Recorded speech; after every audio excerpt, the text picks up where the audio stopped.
Thank you so much. What a fantastic film. I know you want to all get up and dance, but first we're going to talk a little bit. Is that okay? Please welcome producers of the film. We have the executive producer, Diana Holtzberg. Thank you. Thank you. And we have the producer of the film, Cynthia Kane. Thank you, Cynthia. Thank you, Diana, for being here. Thank you all so much for seeing this gem. Again, I'll remind you, it is playing this week, and it was just renewed for a second week at the Quad Cinema. So, yeah. So tell your friends to see this really special film. There's so much here. I'm going to ask a few questions, but then, of course, we're going to open it to questions from you guys. So we'll get to you very soon. But let's start. Where did this all start? How did this movie become? Well, it's kind of a long story, but I'll try to make it short. I worked with Leslie Champagne, the director, at Al Jazeera. She was at Al Jazeera English. I worked at Al Jazeera America in the doc unit, and we became friends. We all knew that Leslie had been a former ballerina, a professional ballerina, and had worked many, many years. She retired at the age of 33, as many dancers unfortunately have to do, and she became a production manager and documentary producer, mostly for PBS and Nat Geo and Discovery. She lives in DC. And about 6 years ago, she called me and said, I'm making a film. Can I send you a little teaser? And I said, sure. And I had moved, after Al Jazeera America closed, I moved back to New York. And so she sent me this, and I thought, oh, this is cool. This is a feel-good story. I'd worked in documentary for years, as has Diana, and mostly social issue and human rights documentaries, which can be very intense. And I thought, this sounds like it could be really fun to work on. And that's how it started. But she, being a professional ballerina, she first saw Yehuda dance when she was a little girl in Israel, and he was dancing. He was a principal dancer of Bat D'Or, and she remembered that. And when later, after she retired from ballet, she was back in New York, and he was teaching classes at Perry Dance downtown, and she took his class, and they became very good friends. So in 2016, he contacted her when he was in India now at DanceWorks and said, I think there might be a documentary, but you're the only person I would trust to make it because you're a dancer and you understand us. And so that's kind of how it started. So. Amazing. And then this went on for, sorry, let's talk about Diana a little bit. Just how did you get involved with Well, this? the film has been in production for a little over 5 years, which is a pretty long time. And it was filmed in India and in Israel and in the UK and in the US. And I got involved because Cynthia contacted me about the film and asked me if I'd like to come on board. So I'm acting as one of the executive producers, and I am the agent for US and Canada, which means I'm responsible to find where it's going to be seen in the US and Canada and who's going to show it. And it's been a real challenge, shockingly, because it's such an amazing story, we think. I don't know what you think, if you really like, but to get funding for it and to find a streamer or a broadcaster has not been an easy feat. But now that the film is finished and it's getting wonderful reception and awards, the film has won 12 awards at film festivals. It's won 6 audience awards and 6 other great awards of Best Director. It just won at Hampton's Doc Fest the Art and Inspiration Award, and so we're really, and it's won at general film festivals, at Jewish film festivals, and at dance film festivals and Indian. So we're very pleased about that, and so we coming out theatrically here. It also was funded. Cynthia can tell you about. We did get funding for the production in France, Germany, broadcaster, and also in Israel through a broadcaster called Yes Jaco. But it's still in a lot of debt. It's very expensive to make these films. Let me ask. I'm going to start with one of the most important questions. Where is Manish today? And how's the film affecting his life? Right now, so we are a week at the Quad, and we've just been extended for a week, which is fantastic. We'll be there till the 28th. And unfortunately, he wanted to come up here tonight, but he is at the Quad doing a Q&A. The World Jewish Congress very kindly had a reception for us at the Cardozo Law School, and so and they bought out the house. So he's down there talking to them, but he's at Perry Dance, which is on East 13th Street, and it's a fantastic contemporary dance company and school. They take any kids from the age 4 or 5 up into professionals dance there and take class, and he's one of the company members now. So he's now in New York, but he does say he wants to go back to India, and he considers himself an Indian artist. He's very proud of that. So And he said in a Q&A just the other day that he'd like to bring dancers and companies from the U.S. to India to expose a lot of people, especially men and boys, because they don't think, as he didn't think, that dance was something that boys or men would do. yeah, and the other thing that I'll just add onto that is that as you see, and I think many of us see in contemporary ballet and, contemporary dance, but especially in ballet now, you're seeing the athleticism, especially of the male dancers. And I think that's what's attracting so many, Yehuda's classes at Dance Work in Mumbai are heavily young men because there's just this incredible athleticism and the beauty of dance altogether. So. And Yehuda's 80 years old now, and he's there. And they're found. He has found there are two. Well, it says that there's two more, but there's two more in addition to that now as well. So he's continuing to find really great talent, and they're getting a chance to go international, and then eventually, hopefully, they'll all go back to India. Has this raised the level of the school at all? Is it looks a little there. It was kind of at its beginnings, and Yeah, I know Ashley. I don't know that much about him, but I know he had left India and gone to Australia and trained as a dancer and came back because he just felt there's thousands of years of a tradition of Indian dance, but not kind of global dance. And he felt there's so much talent in India. Like he says, a sea of talent in India, which is true. And so he's got now, not only has the dance work school in Mumbai, he has one in Delhi, and I think other places, and he's also choreographing for his own company. So yeah, it really has. And it's like, we all know Bollywood, and Bollywood films have a lot of dance, but this is, it's a different kind of art form altogether, and it's really exciting to see this grow. that's amazing. And I was going to ask about Yehuda, but what is he's a pretty critical guy. What was his response to the film? How's he? He loves it. I think he loves it. I think he's, it's funny. It's you see Yehuda in these kind of lights. He's a little shy. Very Suddenly shy. you're like, Yehuda, I don't. But it's really he's a lovely human being. But you can tell he's not. He's comfortable around dancers. He's not so comfortable around non-dancers. So, but he's a lovely human being, and it was it was interesting that they hired they cast Julian Sands, God bless his soul, to play Yehuda in the movie, and he played him so like kind of strict and and Yehuda thought that was, well, first of all, he loved Julian Sands playing him because this handsome younger man, but then he's like, I'm not like that. And then he sees this move, and he's like, "Oh, I am like that." And also, Igal Perry, who started Perry Dance, he told a story at a Q&A that he doesn't tell in the film, which is that he also danced at Bat Dor, and this was before Batsheva. I worked on Mr. Gaga, which is about the Batsheva dance company that came out in 2016. That wasn't in existence yet. Bat Dor, it was the big modern dance company at the time, and Igal said that he was a bit younger than Yehuda, and Yehuda really helped him.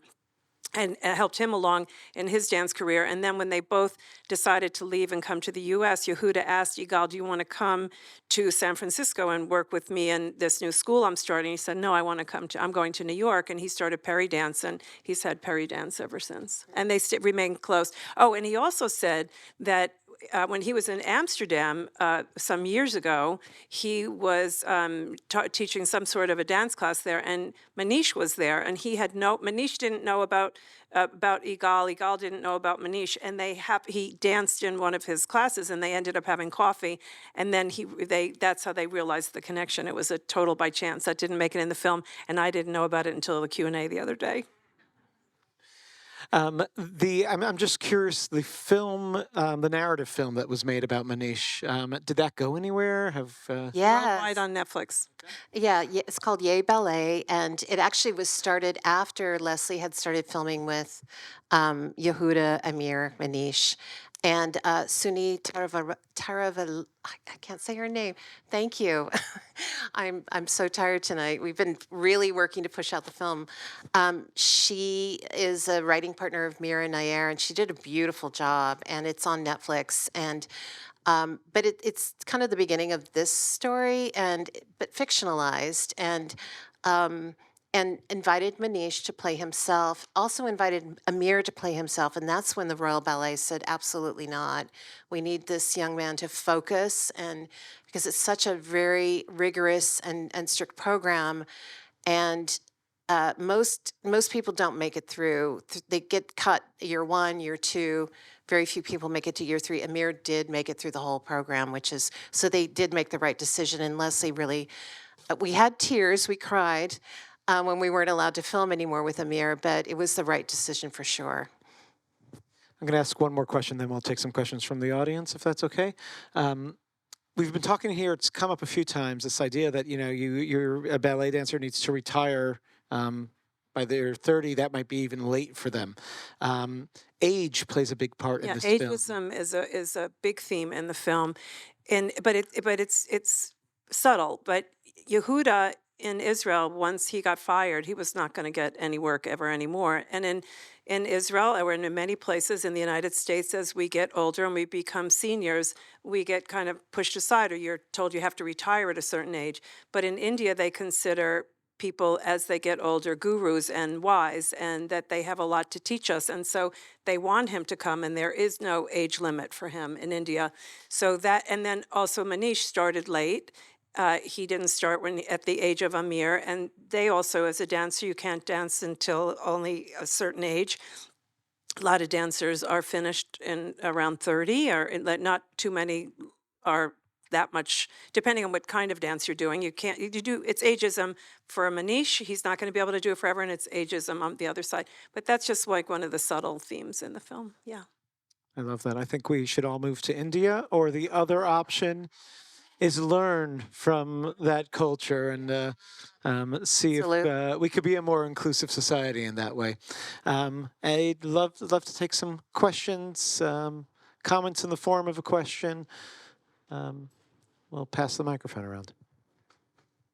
Hi, my name is Ori, and I'm a dance performer, and I'm 56, and I'm still performing. So I think the concept of saying, I grew up in Israel. I studied at Bador Dance School, Oh, great. and we were told that when you are 35, your career is done.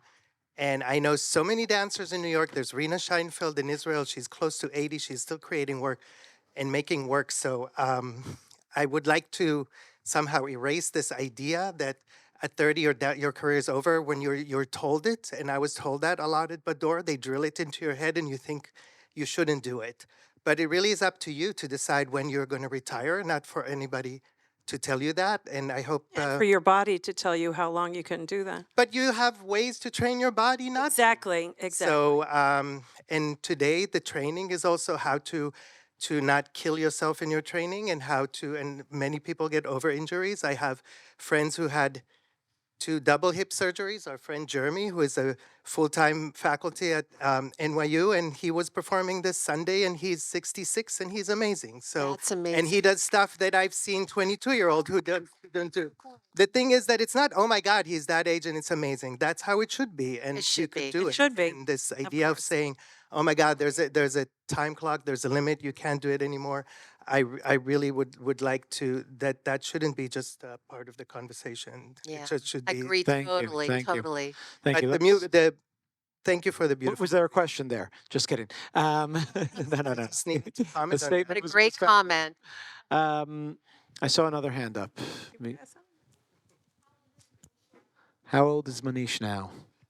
I think he might be pushing 29. So I'm not exactly sure. I haven't asked him, but One of the press that we've been getting a lot of different press coming out, and one of the articles that I read the other day said that they maybe it had been in the Gothamist this morning. I'm not sure, but anyway, they said that they asked, and neither the director or Manish would say how old he is. So I think it's because for that reason. But we think that he's around that age. well, the thing is, knowing his parents through the film, and I absolutely love them. And I keep thinking, how old are they? I must be much older than his parents. And they keep talking about how old they are. And I keep thinking, it's so funny it's like how we think of age. And actually, we have to stop thinking about age. Thank you for your comment before. We have to stop thinking about aging like that. We got one more question down here. We're going to pass the mic. About the patron and about the relationship between like having to get the money in order to provide for his family. What I was feeling watching it was like, can he just get a sponsor? Like, is there a reaction to? Sorry, yeah, no, she was, but I'm saying, I'm sure that as you're showing it, there are people who want to just fund his journey, and like, how often does that? That want to fund what? His journey. His journey? Yeah. Or even overall, like, did they ever consider? If you would like to help him, he's still struggling. Okay. We will be happy to take your contact information and we'll figure it, we'll help you. And I can 'Cause give you he's still names of struggling. many, He is. many other dancers and artists. But she was a lovely person. I think that they call them patrons. Sometimes in India they use different kind of terms. But she's not only sponsored Amir as well, and Manish and many others. She is from a journalist kind of family, a very wealthy journalist family, and she's an incredibly giving and thoughtful woman. She wants to give to the arts because she understands the India also has you probably know this, but has almost maybe more billionaires than the United States has. There's a very, very rich and then there's a very, very poor. And she feels that she just wants to see young people or anyone have opportunities. And she's also still sponsoring or helping other young dancers from DanceWorks and other places. So she's and just being an artist and kind of from the class that Manish is from, we need those people to help sponsor the arts. The arts are our soul in this, in any culture, and you can't, we always need help. So It was a real challenge to raise money for the film in India. You would think in India they would have given money for us making this film, which is such an inspiring story. And we have an Indian executive producers, and they tried, and nothing. Bupkas. Much of it is self-funded and is in a lot of debt. We have a very big production deficit. But we do have a co-production with ZDF Arte, which is the French-German arts channel in Europe. Yes, Daku, and we're going to be having a Japanese theatrical release in Japan. That was really exciting. Korea, it's been seen in Sweden already, and other places. So we're slowly getting out there. So I don't know do we have more time? Yeah, we're going to take one more question there. I see a hand up, and we'll pass the microphone unless I could get there faster. Yeah. Just a continuation of the funding, that woman who was so generous from the journalist family, who's been so supportive of DanceWorks and other places, why wouldn't she want to fund this? She funds the artist. She didn't fund the film. Well, and also, there's a very strict line with documentary, which is related to journalism, is that if she had funded the film, it could look like an advocacy film. And we wanted to keep that line very clear and very ethical. And she wants to fund the artists. We were simply making a film about the story about it. So it was, it was very separate. That's why. So.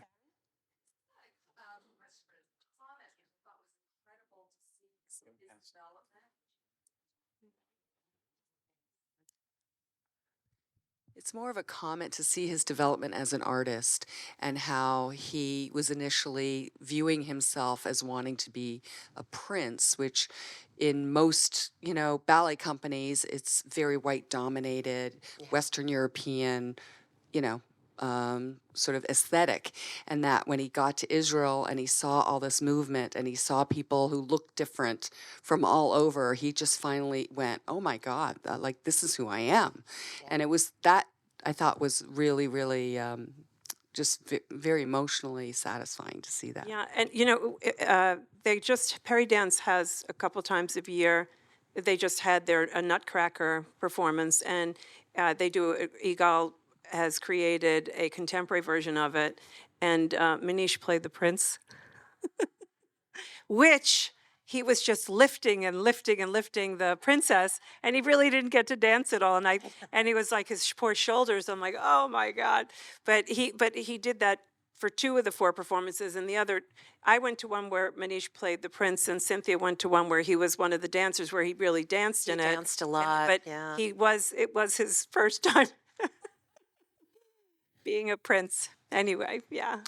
I want to thank you both for being here, and thank you for this. Thank you so much for It's coming. wonderful. Thank you. Appreciate it. Folks, do spread the word. Have a happy end of a year, and we look forward to seeing you at more films. Thank you so coming much. next It's a year. great film to see Thank around you. the holidays, so thank you for telling people to come Yeah, see it thank at you the so Quad. much for Thank you for coming. coming. Have a good night.